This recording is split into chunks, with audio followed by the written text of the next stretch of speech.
Good morning, everyone. My name is MightyStream, and I'm going to do the May 23rd just for today in a meditation. The title of the meditation for today, Amends and Sponsored. We want to be free of our guilt, but we don't wish to do so at the expense of anyone else. That comes from the basic text, page 40.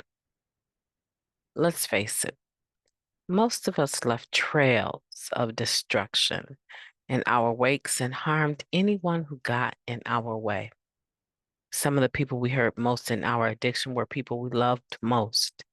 In an effort to purge ourselves of the guilt we feel for what we've done, you may be tempted to share with our loved ones in gruesome detail things that are better left unsaid.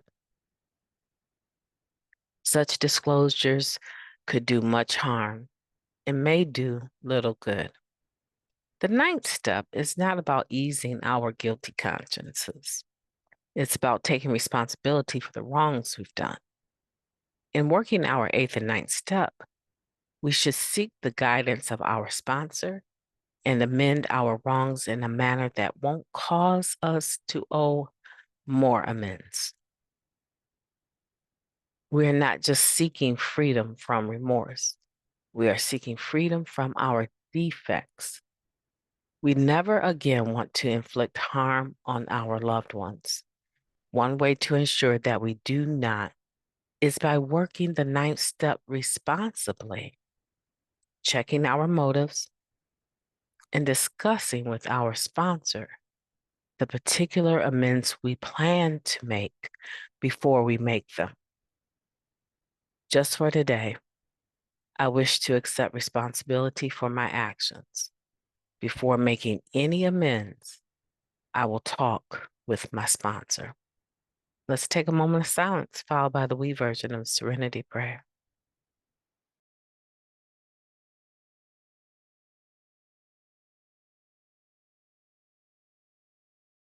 Thank you, God. Grant us the serenity to accept the things that we cannot change, the courage to change the things that we can, and the wisdom to know the difference. Just for today, please, and thank you. Amends and our sponsors. There is a tendency, I think,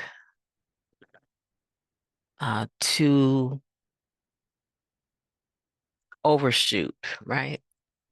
To go beyond what is necessary when we're making amends. There's a tendency to, I just believe it's natural though, there's a tendency to try and read other people's nonverbal gestures, expressions, microfacial expressions, those nonverbal forms of communications. There's a tendency to still try and read them and base our next words or actions upon what we think we're seeing, how we think the other person is responding. And that's hard because you end up sharing more than you need to.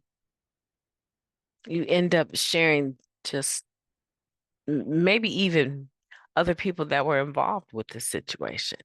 And of course, we never have a right to expose someone else while we're making our own personal amends.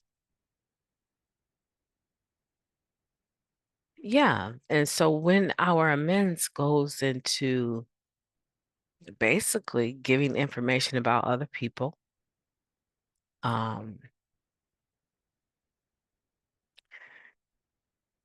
showing how premeditated our wrong behavior actually was, is not going to help the other individual in any kind of way. It's like saying I was plotting against you for 6 months before I actually struck for the kill, right? And that's why you couldn't come out on top because I made sure that I shut you down on every front. And that was intentional.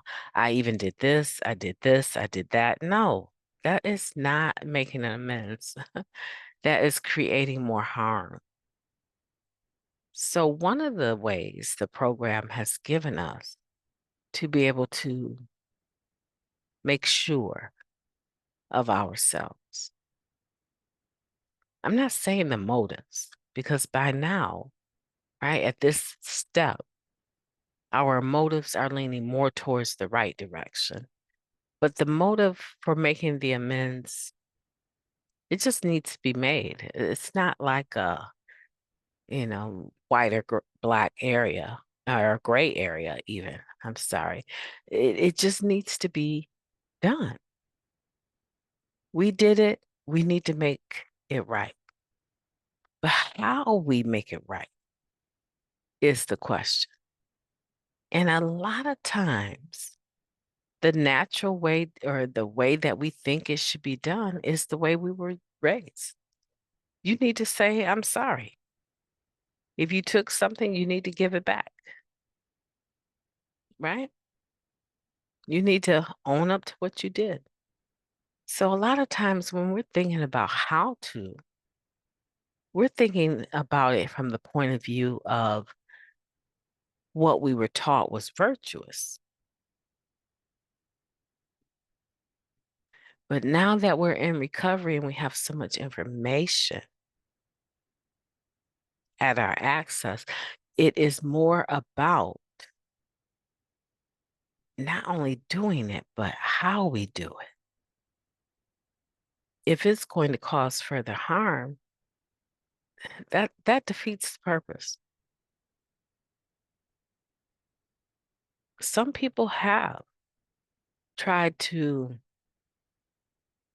detail too much, give too much information, and made an absolute enemy out of a person that could have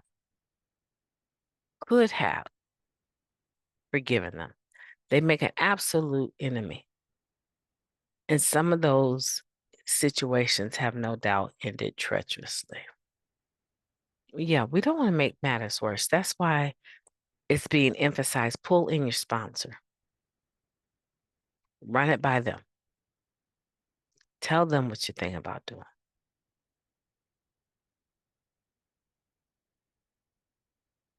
At the very least, run it through your sponsor because their responsibility to you is that they have a working knowledge of the 12 steps in the 12 tradition.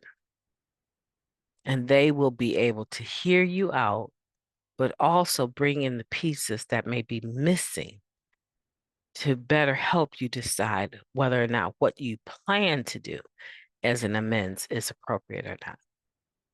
And the other part is that sometimes you can get into making the amends, and because you are assuming something about their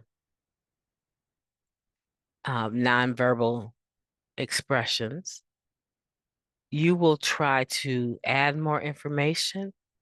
Not that the information is untrue, but you will try and prop it up in a better light.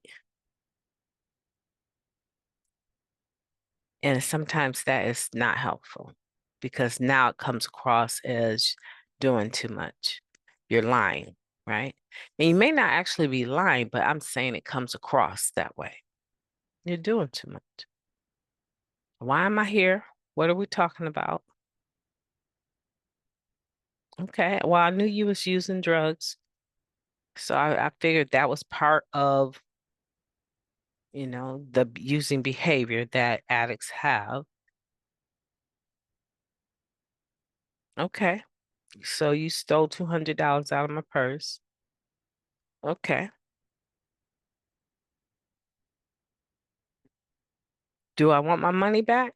Mm, be nice to have it back, but I understand if you don't have it to give back. Okay, so you do have it. All right. Do you have it all at once, or you want payments, or how do you want to give me back my $200? Right? A lot of times they don't even want you to do anything different. Just the fact that you've admitted, right? And so we want to be careful about trying to add more information just for the sake of making it sound better or trying to get a reaction out of them that will make us feel better, because that's manipulation. And it runs the risk of making a situation that was already bad worse. My name is MightyStream. I've enjoyed talking to you today. I hope that you have a beautiful day on purpose.